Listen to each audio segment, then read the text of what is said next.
pandangan saya tentang kebijakan pendidikan di Indonesia, yaitu kebijakan pendidikan di Indonesia menghadapi berbagai tantangan, termasuk kesenjangan akses dan kualitas pendidikan di daerah terpencil.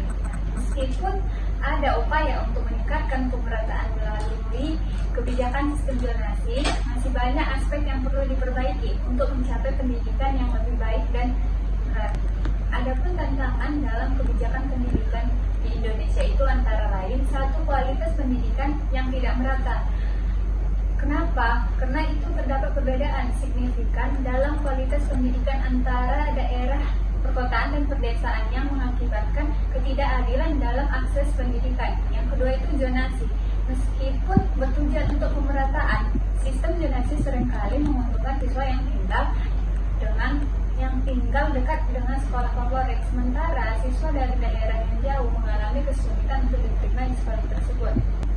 Adapun upaya peningkatan kualitas pendidikan di Indonesia antara lain satu, program Sustainable Development Goals atau SDGs. Nah, kebijakan pendidikan diharapkan sejalan dengan SDGs, terutama dalam memastikan pendidikan yang berkualitas dan inklusif bagi semua. Yang kedua, evaluasi kebijakan, yaitu penting bagi pemerintah untuk melakukan evaluasi berkala kebijakan yang diterapkan, termasuk mendengarkan masukan dari guru, siswa, dan orang tua. Peran masyarakat dan pemerintah sangat perlu dalam upaya peningkatan kebijakan pendidikan di Indonesia. Yang satu, keterlibatan orang tua. Orang tua perlu lebih terlibat dalam proses pendidikan anak. Tidak hanya memilih sekolah berdasarkan reputasi, tetapi juga mempertimbangkan kebutuhan dan potensi anak. Yang kedua, pemerataan sumber daya. Pemerintah harus memastikan distribusi sumber daya pendidikan yang lebih merata, termasuk tenaga pengajar dan fasilitas pendidikan di seluruh wilayah Indonesia.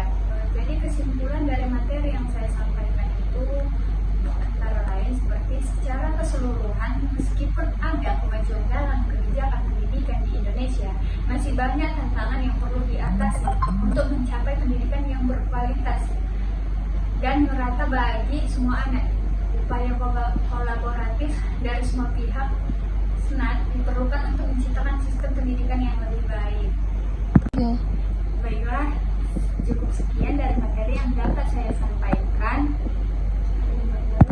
Semoga para pendengarnya dapat memahami apa materi yang telah saya sampaikan.